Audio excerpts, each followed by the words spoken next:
এখন আমরা দশম শ্রেণীর ভৌত বিজ্ঞানের তড়িৎ প্রবাহের চুম্বকীয় ফল নিয়ে আলোচনা করব। আসলে একটা চুম্বকের কাছাকাছি যে জায়গায় চুম্বকের আকর্ষণ বা বিকর্ষণ বল কাজ করে তাকে সেই চুম্বকের চৌম্বক ক্ষেত্র বলে। এই চৌম্বক ক্ষেত্রের মধ্যে যদি কোনো দ্বিতীয় চুম্বককে আনা হয়, চুম্বককে আনলে বা কোনো চুম্বক পদার্থকে আনলে সেটা তার দ্বারা প্রভাবিত হয়। চুম্বকের মেরু হয় আকর্ষিত হয় না হয় বিকর্ষিত হয়, আর চুম্বক পদার্থকে আনলে সে চুম্বক ক্ষেত্রের দ্বারা আকর্ষিত হবে। এখন কোনো পরিবাহী তারেও যদি আমরা কারেন্ট পাঠাই, পরিবাহী তারে কারেন্ট পাঠালে তার নিচে যদি একটা চুম্বক শলাকা রাখা যায় তাহলে চুম্বক শলাকা কিন্তু বিক্ষিপ্ত হয়। কেন চুম্বক শলাকা বিক্ষিপ্ত হয়? আসলে পরিবাহী তারে কারেন্ট গেলে একটা চুম্বক ক্ষেত্রের সৃষ্টি হয়, তাই চুম্বক শলাকা বিক্ষিপ্ত হয়। এই তড়িৎ প্রবাহের ফলে একটা চুম্বক ক্ষেত্রের সৃষ্টি হয়, যার ফলে চুম্বক শলাকা বিক্ষিপ্ত হচ্ছে। এই ঘটনাকেই বলা হয় তড়িৎ প্রবাহের চুম্বকীয় ফল বা magnetic effect of electric current. তড়িৎ প্রবাহের চুম্বকীয় ফল। এখন এই বিক্ষেপ কখন কেমন হবে, কিভাবে হয়, এই সংক্রান্ত ব্যাপারে প্রথম পরীক্ষা করেন বিজ্ঞানী ওরস্টেড। ওরস্টেডের যে পরীক্ষা, সেই পরীক্ষায় কি দেখা যায় যে একটা পরিবাহী তার আছে, তাদের প্রবাহ পাঠানো হচ্ছে তড়িৎ প্রবাহ, আর তার নিচে একটা চুম্বক শলাকা আছে। আসলে চুম্বক শলাকাটা আছে কোন দিকে? উত্তর দক্ষিণে মুখ করে।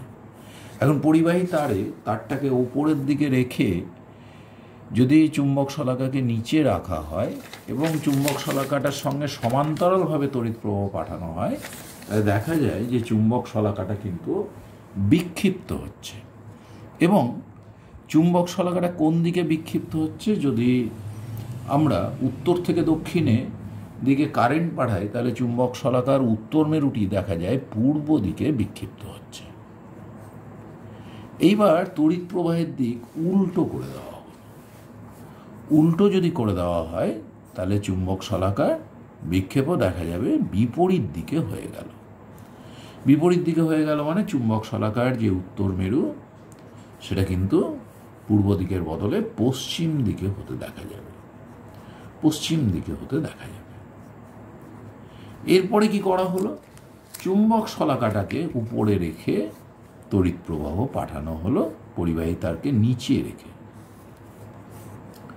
নিচে রেখে পরিবাহী তারকে আমরা যদি তড়িৎ প্রবাহ পাঠাই এবং প্রথমবারের মতন যদি তড়িৎ প্রবাহ পাঠাই, প্রথমবারে যেরকম প্রবাহ হয়েছিল, অর্থাৎ চুম্বক শলাকার, ধরো এটা উত্তর দিক, এটা দক্ষিণ দিক, প্রথমবারেও কিন্তু উত্তর দিক থেকে দক্ষিণ দিকে প্রবাহ পাঠিয়েছিলাম, তাহলে সেই দিকে প্রবাহ পাঠালে আগে উত্তর মেরু বিক্ষিপ্ত হয়েছিল পূর্ব দিকে, এখন কিন্তু সেই উত্তর মেরু বিক্ষিপ্ত হবে পশ্চিম দিকে।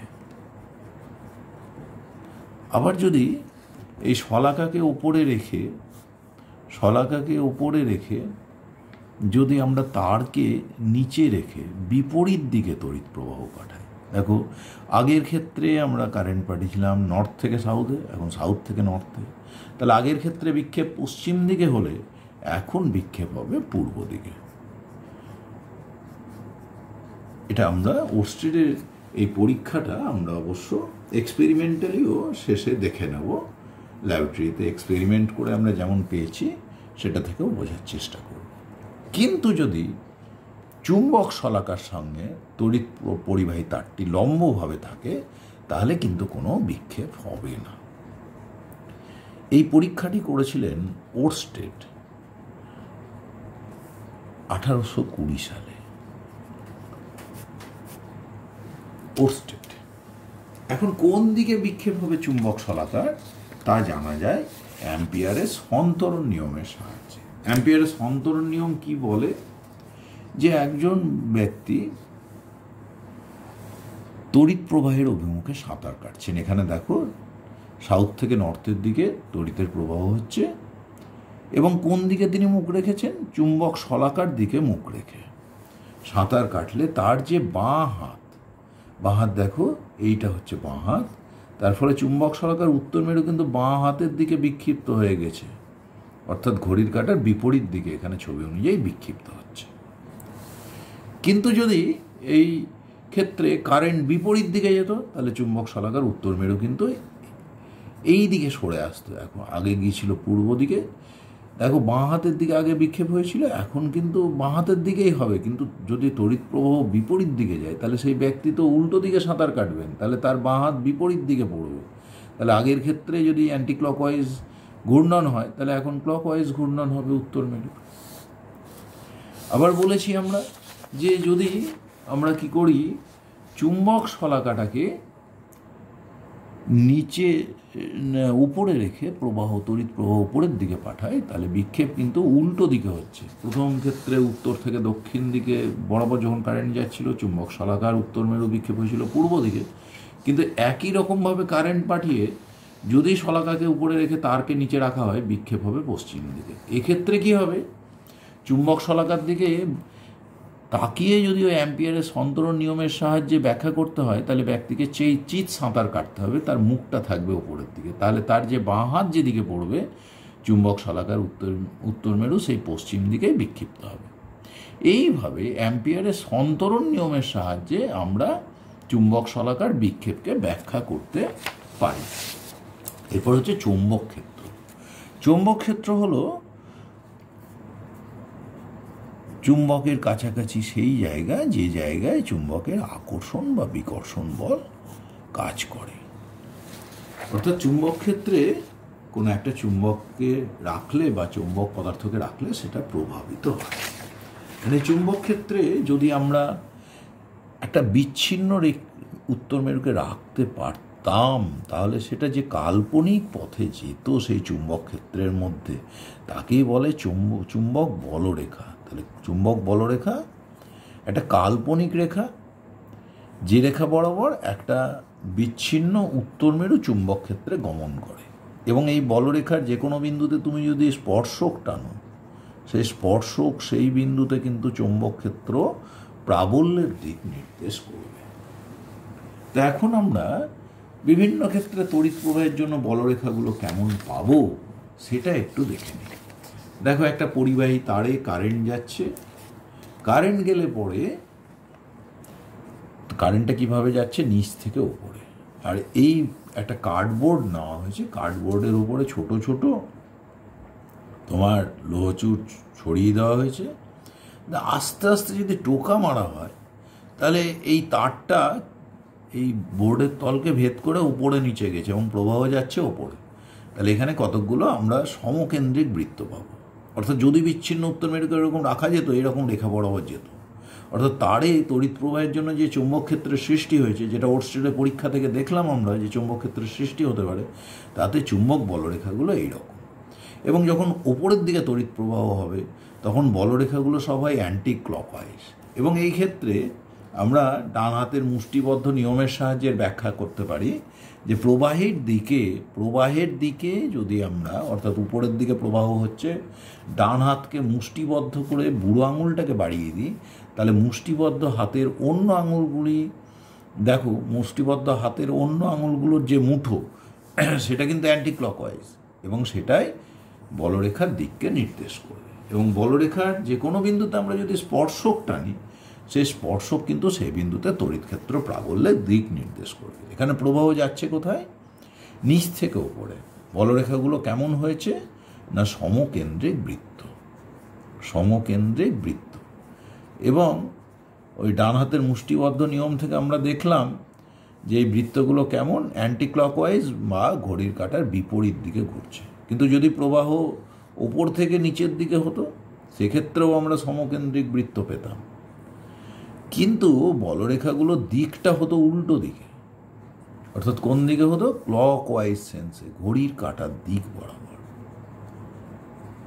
এইবারে হচ্ছে একটা বৃত্তাকার পরিবাহীকে নিয়েছি, বৃত্তাকার পরিবাহীর মাঝখান দিয়ে একটা কার্ডবোর্ডকে ঢুকিয়ে দিয়েছি, সেখানে লোহাচুর রেখেছি, লোহাচুর রেখে এই পরিবাহী তারে কারেন্ট পাঠাচ্ছি। কারেন্ট পাঠালে যেমন বলরেখা হবে সেই চিত্র এখানে দেখানো হয়েছে। কারেন্ট পাঠানো হলে কি হবে, দেখো এই তারে কারেন্ট যাচ্ছে নিচ থেকে উপরে, তাহলে এখানে কি হবে, বলরেখাগুলো সমকেন্দ্রিক বৃত্ত তারের কাছাকাছি হবে এবং এখানে এই বৃত্তগুলো সব কোন সেন্স হবে? Anti clockwise. কিন্তু এই তারে আরেক অংশে কারেন্ট কিন্তু যাচ্ছে ওপর থেকে নিচে।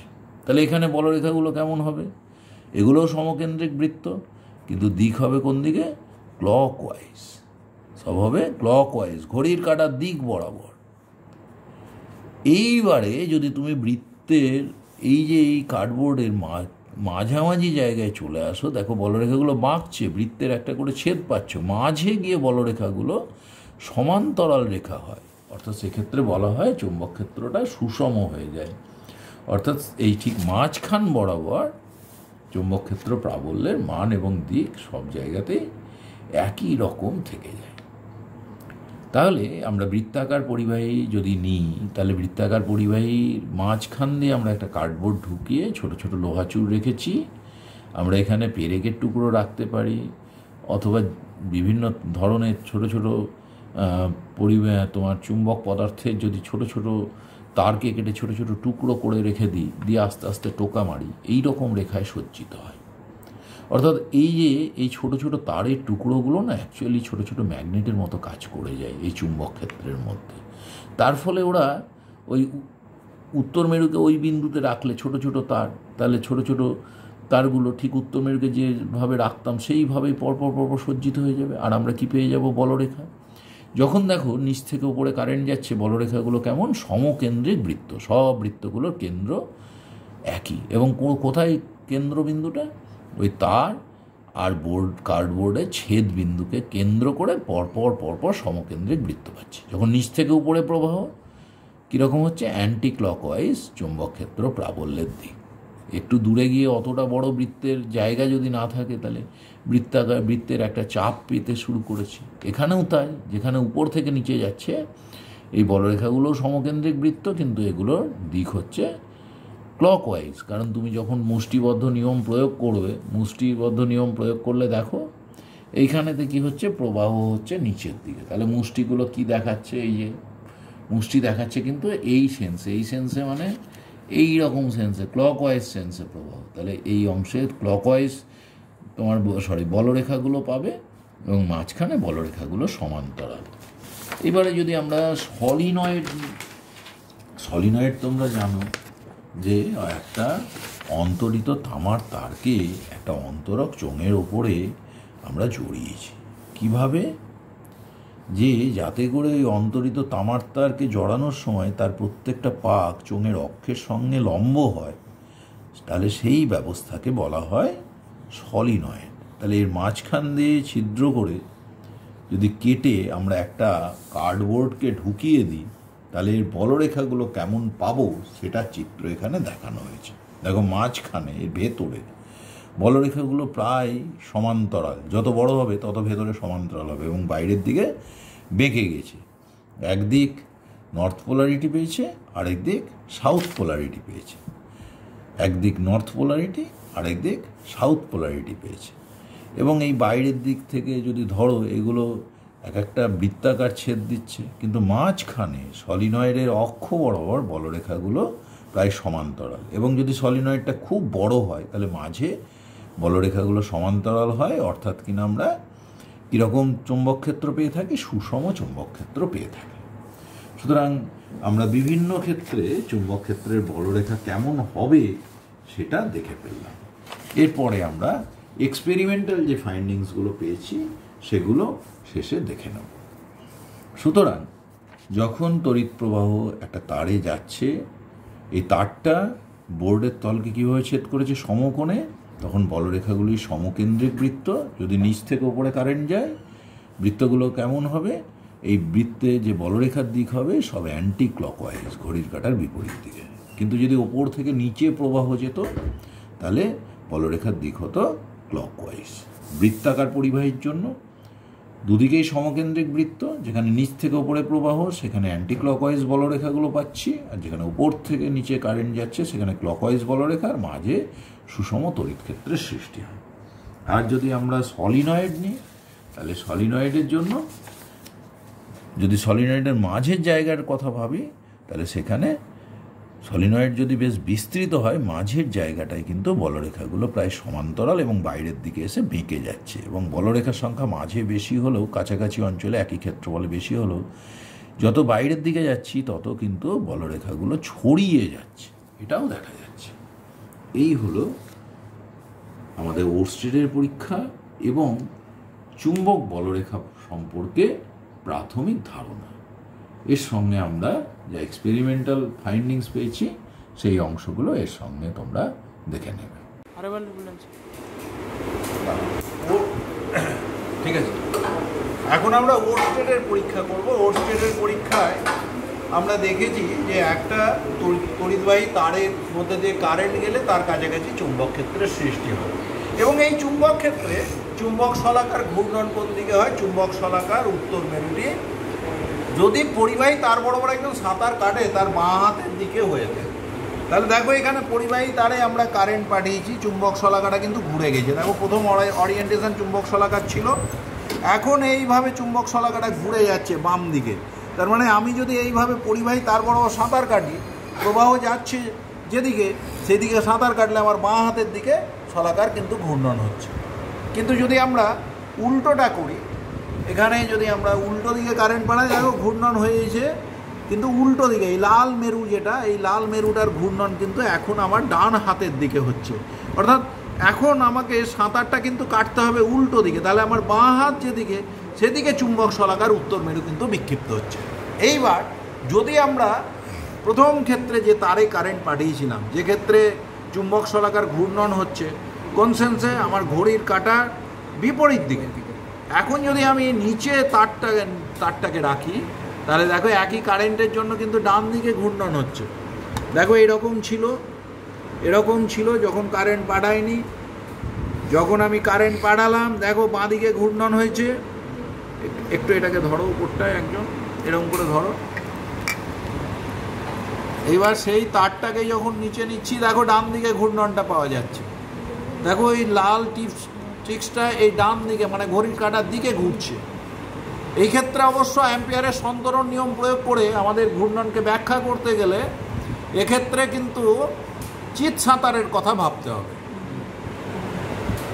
নেক্সট আমি বলি দ্বিতীয় ক্ষেত্রটাও দেখিয়ে নিই। যখন কারেন্টটা এদিকে যাচ্ছে, শলাকার ঘূর্ণন হচ্ছিল বাঁ দিকে, কিন্তু যদি ওপরে তারকে রাখি, দেখতেই পাচ্ছ পরিষ্কার ঘূর্ণনটা হচ্ছে ডান দিকে, অর্থাৎ এখন ক্লকওয়াইজ। নিচে রাখলে হচ্ছে অ্যান্টি ক্লকওয়াইজ ঘূর্ণন, যেই ওপরে রাখা হচ্ছে ক্লকওয়াইজ ঘূর্ণন।